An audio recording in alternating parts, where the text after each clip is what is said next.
Welcome to episode 5 of Create This Book 3 by Mariah Elizabeth and Ashleigh Monet. That would be me. I am super excited for the first video of 2024. Again, not the first that you guys are seeing, but the first that I'm creating. I'm still a little delayed with my editing. Slowly catching up. Hopefully by next week, I'll be back on track. But we have 4 new prompts to tackle this week. So enough of me talking. Let's jump right in and see what I can create.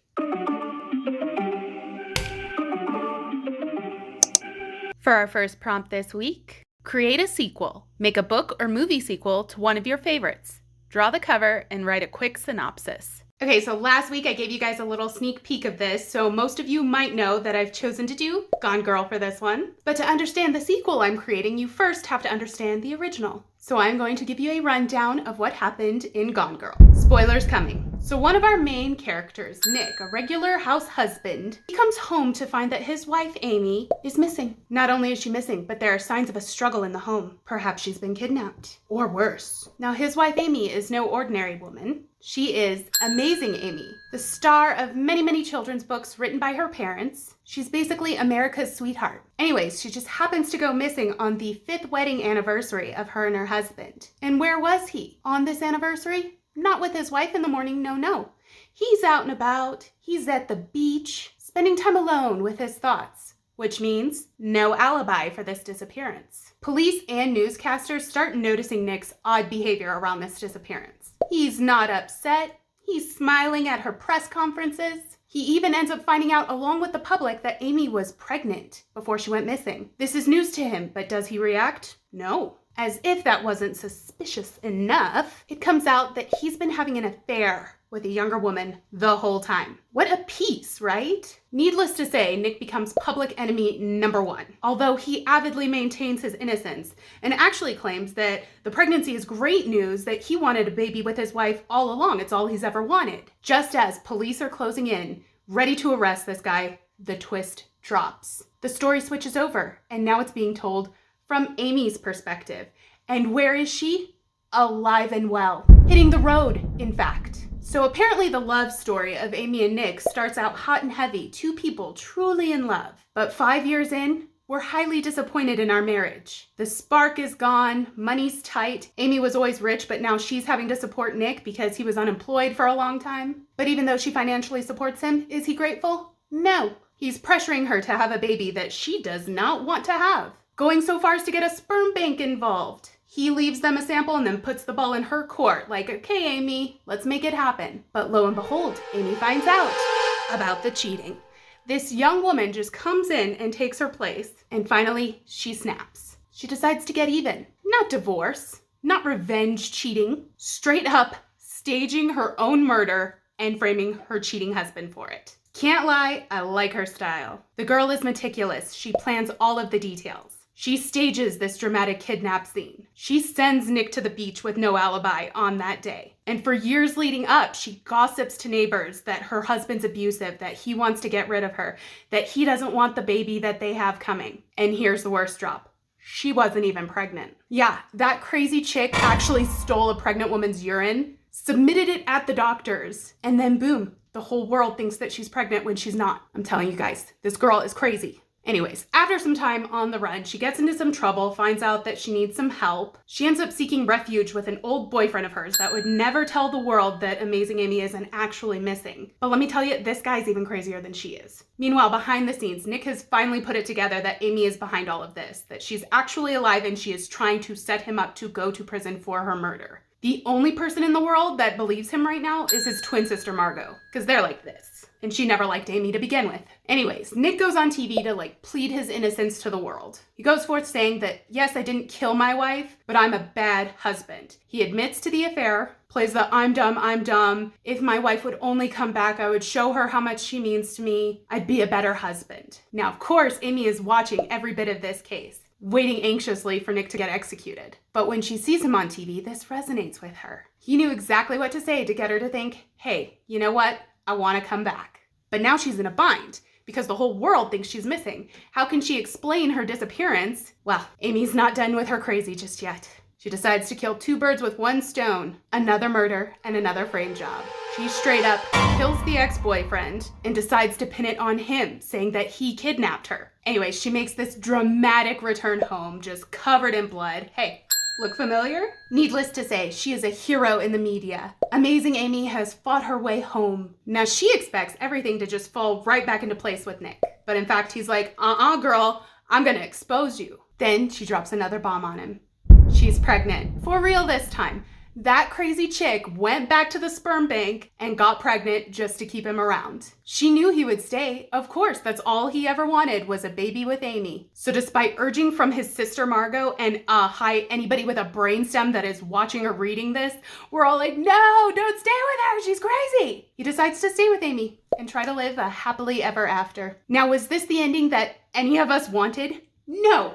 No. So I'm taking this opportunity to change the ending. With my sequel, we're going to continue the story and see if we can't have a much more satisfying resolution. So here is the synopsis of the sequel that I've come up with, which I named Bye Bye Baby. Not very creative, but what can I say? Gone Baby Gone was already taken. So here it is. Nick Dunn thought the worst was behind him. With the birth of their son, Nick thought that he and Amy could settle down into normal suburban bliss. But when his meddling twin sister Margot meets an untimely death under suspicious circumstances, it becomes clearer than ever to Nick, Amy hasn't changed, and he and his son are in danger. He takes a play right out of Amy's book and concocts his own plan to stage their fake deaths. A fire, the perfect opportunity for escape. But Nick still hasn't figured it out. Amazing Amy is always one step ahead. How will this go? Will Amy finally have to answer up and do some jail time for everything she's done? Or will she come out on top, as she always does? Will Nick and his son be able to get away, live a happily ever after without Amy? Or will there be a big confrontation, where maybe Nick finally realizes that the only way to stop Amy is to get rid of her? So many questions. Now back to the prompt. We are definitely not working directly in the book for this one. So colored pencils? Nah. Maybe paint? Nope. We're doing something new today. We are going digital. We're going to do a little Photoshop. Well, Photoscape X, because I'm cheap and I like free programs. It's nothing fancy, but it gets the job done. Let's start with our cover image. First, I need to isolate Nick's, aka Ben Affleck's, head to put on a separate body. Just using my eraser tool to do that. Now we have this sweet picture of a man and his baby. Let's isolate the baby, since his head is kind of overlapping the dad's. Okay, now I'll add Nick's head onto that original image. Let's do a little paint so you can't see the original dad's head peeking out from behind. Goodbye. Work on the positioning and tweak the colors to match a little bit better. Let's clean up our edges. And now we'll overlay the isolated baby. Add some shadows. Well, look, they actually look like they belong together. And all of the colors on these baby clothes are really distracting. Let's mask those out and turn them just plain blue. Nice. Now that I'm happy with the image, it's time to start assembling the cover. I wanted to make it look like a news bulletin, so I added a little breaking news header, and then go on with subheaders. Father and son presumed dead. Then, exhaustive fire search has yet to produce remains. Okay, now I want the whole thing to have a bluish black haze, taking inspiration from the original Gone Girl cover for the movie. Here I'm trying out different gradient patterns. I like this one. Let's start by adding our title, Bye Bye Baby, up here. Then put the author name, Gillian Flynn, on this line. This font isn't quite right. Okay, that's much better. And now the white on this seems too bright for me. Let me put a bluish haze over that too. Perfect. Lastly, to make the whole thing look distressed, let's add this little scratch filter and some fog. I need to go in with a brush and add more dense fog around the title. Alrighty, I'm happy with that.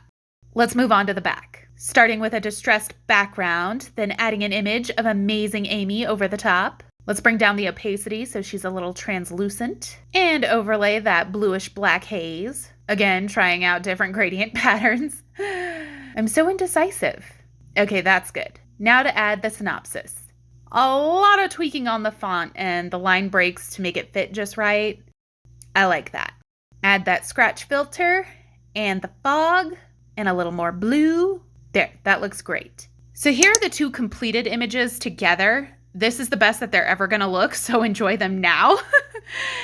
In order to get them into the book, I needed to print them off. They're a little dark and you can see lots of lines in the print, but that's okay. Let's just Mod Podge them, cut them out, and glue them in.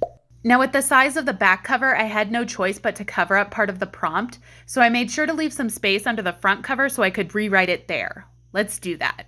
Nice. Zhuzh up the prompt with a little blue, and this one is finished. I love the concept and really love the images I created. I just wish that the print had been a better quality. I wish the page looked a little tidier, and I wish that it hadn't wrinkled so much. Like, I don't know why that happened. Oh well, let's move it along. Prompt number 2, create a treehouse. Design your dream treehouse. Okay, first off, it is my dream to live in a tree, for real. Here's my sketch. Let's skip through the liner and save ourselves about an hour of boring footage. Time to color. Starting with the tree my house is built into, this sucker is girthy. And now all of the wood trim and beams. At this point, I was fully undecided about what material or color the house would be built with, so I definitely put that off until the end. I started adding the suggestion of a shingle texture to the roof. The perspective was throwing me off a lot on this one, so it's not perfect, but that's okay. Next, we need lots of green on this page. I mean, between the tree that I'm living in, the grass, the bushes, and of course, the tons of potted plants that, because this is a dream world, I can totally keep alive. I finally decided I was going to do some plain old wood siding for the house exterior in a dark gray. Now, if this were real, I would likely choose black, but I really wanted the details to show here, so I went dark, but not too dark. Now for my super cute wraparound porch, I'm going to do some wood planking. That is my little Princey Pooh resting on the doormat, and I designed this little glass covered seating area off to the side. It's fancy, even got a little chandelier. I was debating making the front door and window shutters a fun color, but I didn't want it getting too busy, so I just did the same wood from the porch. Now for the stone. I have a stone chimney, a stone arch over the front door, a brick wall surrounding the porch, and a cobblestone path, which I used an array of grays to color. I just love that look. It's very cottagey. Now for all the windows, they're going to be glowing yellow, the way they would at night.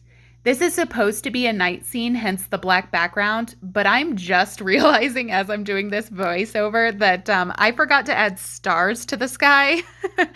Whoops. Pretty much everything else is going to be a terracotta color. The plant pots and my cute little patio couch. The base colors are done. Now let's add a few colored pencil details. Oh yeah, juicy highlight time.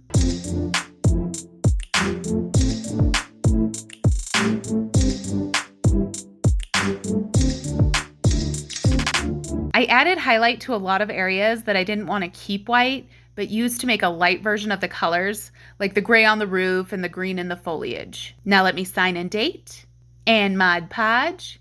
And now I'm using an X-Acto to cut open some of the windows and doors, because as a little surprise, I drew all of the rooms inside. Let's glue this into the book. And now we can go through the rooms. My kitchen with Freddy in the window. It has vaulted ceilings and 2 skylights. My living room with a fireplace and a strange black cat.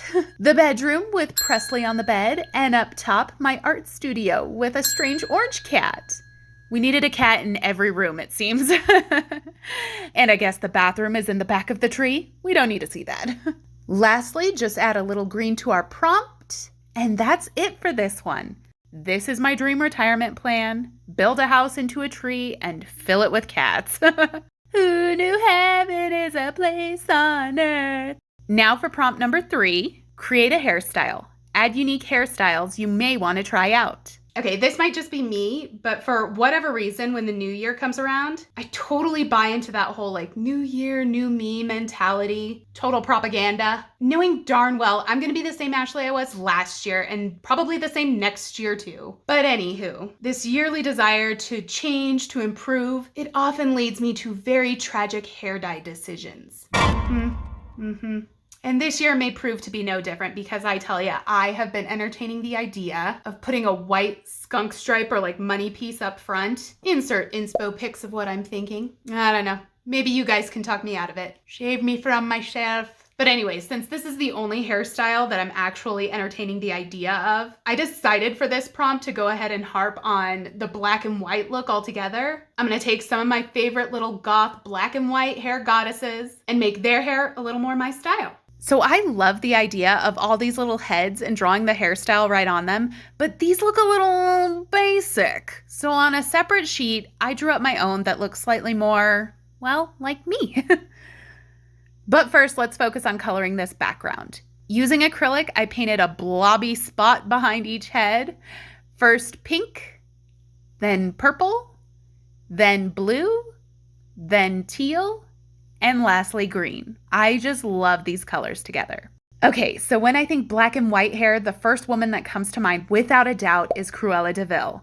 Her half and half split is iconic, but let's talk about her cut. You guys, she really was rocking a mullet. Let's bring it into this year with a modern shag cut with a heavy fringe. All right, gotta draw the little facial details now. Time to color. In case I didn't mention, I finally got a skin tone marker set. Woohoo! No more yellow Ashleighs. So for her hair color, absolutely have to stick with the half and half split.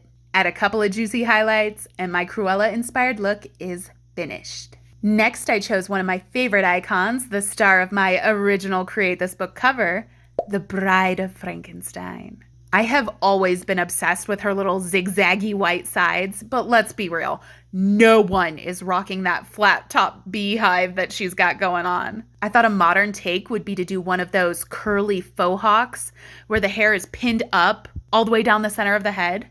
Color in the face? Don't worry, I get better at it with each one. At this point, I'm still shading them with these like extra chubby cheeks. But for color, keep the white sides and black everywhere else. Couple of highlights, and that's the modern Bride of Frankenstein look. The next, you may only know if you're a fan of RuPaul's Drag Race. And I am. But Ru's right-hand woman, Michelle Visage, has been rocking the silver bang for years. This one's probably the closest to what I'm looking for, but I'd like to see it on a long, soft, side-swept do. Very mermaid. The color job is already looking better. That white bang is super bold and blocky. I definitely would want mine softer, more diffused. But anyway, couple of highlights and we can move on to the next. I chose none other than the lovely Lily Munster. That long, sleek, pin-straight hair could still totally work today, but you have to add a little movement, like some dramatic face framing layers. Ooh yeah. Color the face, blah, blah, blah. This did get so repetitive. And for the hair color, have to keep her signature extra chunky white stripes. Highlight it, and the ode to Lily Munster is complete. All right, last one. I went with Narcissa Malfoy of Harry Potter. Her hair is so unique that I didn't really feel the need to change anything to make it more modern. She seems to have a halo of white hair on the sides and underneath the black. I feel like this was my best job skin coloring so far. It's the one that looks the most like me. Guess I saved the best for last. I don't know if this color job would look as interesting without the half up, half down hairstyle that Narcissa does. It would be like a peekaboo white underneath. Anyways, highlights and done. Cut the heads out, then add a little label for each inspiration character, glue them in, and that's that. So many variations of black and white hair, and I actually like most of them. This definitely didn't do much to convince me not to go for the white myself. I need someone to talk some sense into me. These things never go well. Okay, last prompt of the week. Create a contest. Create a contest you know you would win. So for years now, I have been on a mission to win a workplace chili cook-off. This started back when I was a dental lab tech and my lab held a cook-off. But these days I get to send a batch to work with my husband for his cook-off. I make a mean green chili. However, I have always come in second place. And when a large portion of the voters are like, "What, are you kidding me? The green chili totally should have won." Then even more people suddenly turn around and go, "It was really good, but it was too spicy." Like, yeah, that's what green chili is supposed to be, spicy. I just don't get it. I love spicy food, but apparently the majority do not. Anyways, year after year, it got really old being the runner-up. I decided to change up my strategy. I wanted to come up with a good red chili. I felt like that was the easiest way to please everybody. I started with a recipe that's supposed to be a taste-alike to Wiener Schnitzel's chili. From there, tweaked and spiced until I landed on my recipe. The perfect recipe. The winning chili. Finally, I have done it. It's packed with flavor to satisfy palates like mine, but mild enough that the spice haters won't be on fire. All this talk of chili, I just knew I had to draw Kevin and his chili for this page. The chaotic Kevin chili scene from The Office lives rent-free in my head for eternity. Pure cinematic gold. I was working off a reference for this image. Getting the colors precise was a huge pain. Feeling extra grateful for that skin tone marker set on this one. Basically, just went through each color zone with 3 or 4 shades of the color, then blocked out the areas lightest to darkest. It gives a really cool, almost impressionistic or watercolor effect. I will say I did not have the right color for the oven mitts. They're supposed to be like a periwinkle, so I tried to layer colors to get the right one, and that was an epic fail. Meh. For the background, I just used 2 red chili colors and scribbled in circles to give the page a chili-like texture. I loved that so much, but I did feel like the image of Kevin needed to stand out more after, so then I hit the whole image with a strong black outline. Sign and date, a little Mod Podge, and now to focus on the other page. For this side, I wanted to really channel that chili mess scene by drawing the chili kind of pouring down and pooling on the floor. Colored it all in with those same 2 colors, and I almost ran out on the lighter of the 2. Don't worry, I wasn't panicking at all. I left a little quote bubble here. I had to go with Kevin's, "It's probably the thing I do best." And now for the recipe. Yes, I will share the cook-off winning chili recipe. Everyone deserves to taste this. 1 pound of ground beef, 1 can of small red beans, 6 cups of beef broth, 3/4 a cup of flour, 2 tablespoons of tomato paste, 1 tablespoon of white vinegar, 5 tablespoons of chili powder, 2 tablespoons of garlic salt, 1 tablespoon of onion powder, 1 tablespoon of cumin, and lastly, a pinch of sugar. Throw it all in the crock pot on low for 3 to 4 hours and presto, amazing chili. Mod Podge it and glue it in the book. Also, I like this ribbon doodle, but I can make it better. There we go. And that's it. I love that I have achieved my goal of the winning chili recipe. I love that I can share it with all of you. I love this scene from The Office. I love this page. Alrighty, it's time for our weekly recap. We created a sequel to Gone Girl. We created Bye Bye Baby. The next installment that follows Nick and Amy Dunn and their violently dysfunctional romance. Gillian Flynn, please make this happen. We created a treehouse, kinda my dream house. A modest cottage built right into a tree, swarming with cats. I love that it's interactive and seeing inside the rooms is just so cool. This is definitely my favorite of the week. We created a hairstyle, or by my count, 5. An assemblage of the coolest goth black and white hairstyles, feeding into my desire to bleach my hair for the new year, as I am one to do. And lastly, we created a contest I could win. A chili cook-off with the winning recipe, and of course Kevin with his chili disaster being the thing he does best. I just love what we created this week. Until next time, goodbye.